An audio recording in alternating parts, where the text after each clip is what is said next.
Special investment facilitation council की apex committee का इजलास खत्म। आर्मी चीफ भी शरीक हुए। ज़राए के मुताबिक निगरान वज़ीर आज़म अनवारुल हक काकड़ की ज़ेर सदारत इजलास में सरमायाकारी से मुतल्लिक़ अमूर पर गौर किया गया।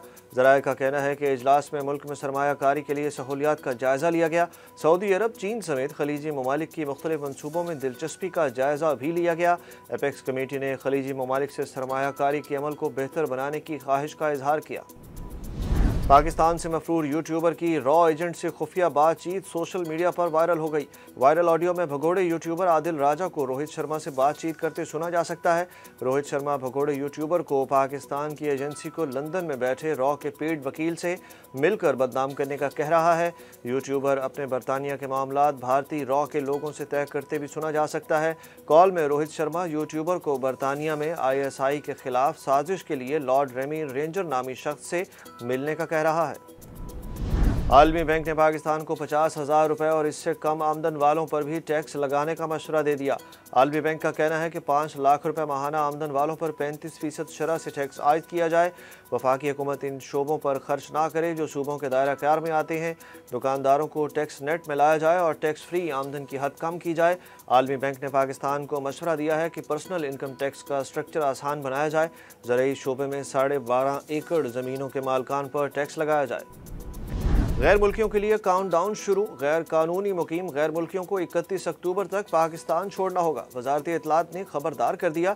हज़ारों अफगान बाशिंदों का जाली पाकिस्तानी पासपोर्ट्स पर सऊदी अरब सफ़र का भी इंकशाफ।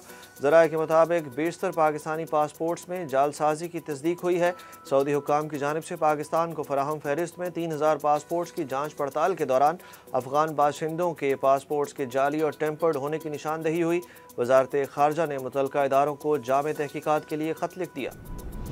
पाकिस्तान में अफगान महाजरीन के खिलाफ क्रैकडाउन पर काबुल हुकूमत का रद्द-ए-अमल आ गया। अफगान हुकूमत के तर्जुमान ने एक्स पर कहा है कि अफगान पनाह गुज़ीनों के साथ पाकिस्तान का रवैया नाकाबिल कबूल है। उन्होंने मुतालबा किया कि पाकिस्तान अपने मनसूबे पर नज़रसानी करे। अफगान महाजरीन पाकिस्तान के सिक्योरिटी मसाइल में मुलविस नहीं है, जबकि बलोचिस्तान के निगरान वज़ीर इत्तलात जान अली अचकज़ई का कहना है कि 27 दिन की मोहलत ख़त्म होने के बाद अफगान बाशिंदों को बेदखल करने के लिए ताकत का इस्तेमाल किया जाएगा। पार्टी के कायद नवाज शरीफ इंतकाम लेने के लिए वापस नहीं आ रहे। साबिक वज़ीर आज़म शहबाज शरीफ का लाहौर में अवामी जलसे से खिताब। शहबाज शरीफ ने कहा कि जिन किरदारों ने नवाज शरीफ के साथ ज़्यादती की उसका सबको इल्म है। नवाज शरीफ के वर्कर के तौर पर मैं अपनी जान लड़ाऊंगा।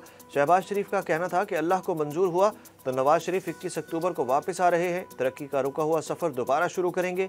नवाज शरीफ को इक़्तिदार से नहीं हटाया गया था बल्कि अवामी तरक्की और खुशहाली को रोका गया था।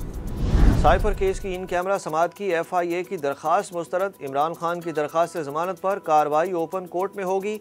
इस्लामाबाद हाई कोर्ट के चीफ जस्टिस आमिर फारूक ने दरख्वास्त निपटा दी। दूसरी जानिब ऑफिशियल सीक्रेट एक्ट अदालत ने इमरान खान और शाह महमूद कुरैशी के खिलाफ साइफर गुमशुदगी केस की समाअत पहली बार अडयाला जेल में की। PTI वकला ने साइफर केस में ट्रायल रोकने की दरख्वास्त दायर की। केस चालान के नकूल फराहमी मौखर कर दी गई। अदालत ने केस की समाअत 9 अक्टूबर तक मुलतवी करते हुए कहा कि आइंदा तारीख को चालान की नकूल तकसीम होंगी। इमरान खान अपनी ही जमात से ताल्लुक़ रखने वाले सदर मुमलिकत से मायूस क्यों हैं? चेयरमैन PTI की बहन अलीमा खान ने बता दिया। उनका कहना है कि पार्टी चेयरमैन सदर पाकिस्तान डॉक्टर आरिफ अलवी से मायूस हैं क्योंकि वो आइनी किरदार नहीं निभा सके। सदर ने 90 दिन में इलेक्शन कराने थे लेकिन उन्होंने अपने इख्तियार इस्तेमाल नहीं किया। डील के सवाल पर अलीमा खान ने बताया कि चेयरमैन PTI का कहना है कि साइफर केस में तवील कैद की तैयारी हो रही है और इनसे बात करने कोई नहीं आया। इमरान खान की सेहत से मुतल्लिक उनकी बहन का कहना है कि साबिक वज़ीर आज़म का वज़न कम हो गया है लेकिन उनके जज्बे बुलंद हैं। उनके पास वर्जिश और वॉक के लिए जगह नहीं, जिसके लिए पिटीशन दायर कर दी गई है। करप्शन मुकदमे में गिरफ्तार बुशरा बीबी के साबिक शौहर खाबर मानिका को जुडिशल रिमांड पर जेल भेज दिया गया। खाबर मानिका को 8 रोज़ा जिस्मानी रिमांड खत्म होने पर एहतसाब अदालत पेश किया गया था।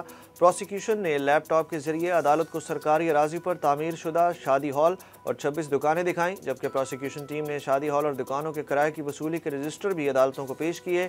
अदालत ने प्रोसिक्यूशन की जानिब से खाबर मानिका के 5 रोज़ा जिस्मानी रिमांड की इस्तदा मुस्तरद कर दी। 2.5 माह बाद डॉलर की कीमत 285 रुपये से भी नीचे आ गई। इंटरबैंक में डॉलर 1 रुपये 4 पैसे कम होकर 284 रुपये 68 पैसे का हो गया। दूसरी जानिब स्टॉक मार्केट में आज कारोबार में तेजी रही। 100 इंडेक्स में 323 पॉइंट्स का इजाफा, इंडेक्स 47,000 की हद उबूर कर गया। आईसीसी वनडे प्लेयर्स रैंकिंग जारी। बैटर्स की रैंकिंग में बाबर आजम की बादशाहत बरकरार। कौमी फास्ट बॉलर शाहीन आफरीदी 2 दर्जे तरक्की के बाद 6ठे नंबर पर आ गए। बैटर्स में इमामुल हक की रैंकिंग में 1 दर्जे तनज़ली हुई। भारत के रोहित शर्मा 1 दर्जे तरक्की के बाद 10वें नंबर पर आ गए। वनडे बॉलर्स रैंकिंग में भारत के मोहम्मद सिराज, जबकि ऑलराउंडर्स में बांग्लादेश के शकीब अल हसन का पहला नंबर बरकरार है। केमिस्ट्री के नोबेल इनाम का ऐलान। 3 कीमियादान मुश्तरका तौर पर इनाम के हकदार करार दे दिए गए। मोंगी जी बॉन्दी, लोइस ई ब्रूस और एलेक्जे एच एकीमोफ को क्वांटम डॉट्स दरियाफ्त करने और इन पर तहकीक करने पर नोबेल इनाम से नवाजा गया।